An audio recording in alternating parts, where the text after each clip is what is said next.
Leo tunazungumzia kitu cha kipekee chenye uzito wa kiroho, pete takatifu. Unajua kwamba kila kiongozi wa kanisa kuanzia papa hadi askofu na hata watawa huvaa pete zenye maana maalum. Si mapambo tu, ni alama ya agano, mamlaka na utakatifu.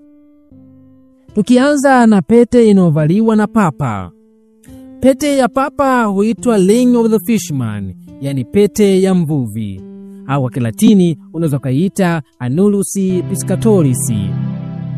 Pete hii hutengenezwa kwa dhahabu safi, ikiwa na picha ya Mtakatifu Petro aliyekuwa mvuvi. Hii ni alama ya mamlaka ya kipapa, kwani papa anachukuliwa kama ni mlisi wa Mtakatifu Petro. Pete hii ni ya kipekee kwa kila papa mpya. Pete hii hubatilishwa baada ya kifo chake ili kuzuia matumizi mabaya. Ina maana hata Papa Leo wa 14 ambaye amepatikana tarehe 8 Mei 2025, muda huu pete hii ya thamani ipo kidoleni kwake. Tukiachana na pete inayovaliwa na papa, maaskofu huvaa pete inayoitwa Episcopal Ring. Mara nyingi hutengenezwa kwa dhahabu au fedha na huweza kuwa na mawe kama amethyst. Pete hii ni ishara ya ndoa ya kiroho kati ya askofu na kanisa lake. Anachukuliwa kama ameoa kanisa hilo analolihudumia. Pete hii pia huwakilisha mamlaka ya kiroho, uaminifu na huduma.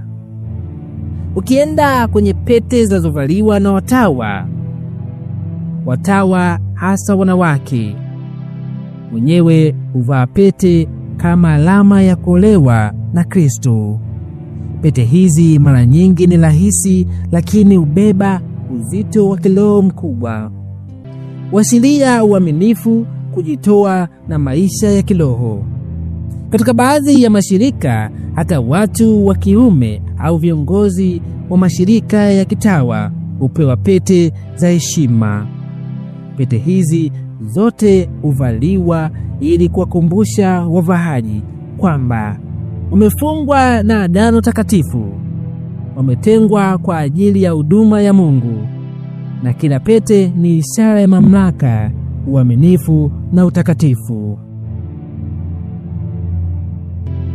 Sasa unajua pete ya kiongozi wa kanisa si tu pambo, ni alama ya kiroho, historia ya utume, na kwa yeyote anayevikwa ni agano la milele mbele za Mungu.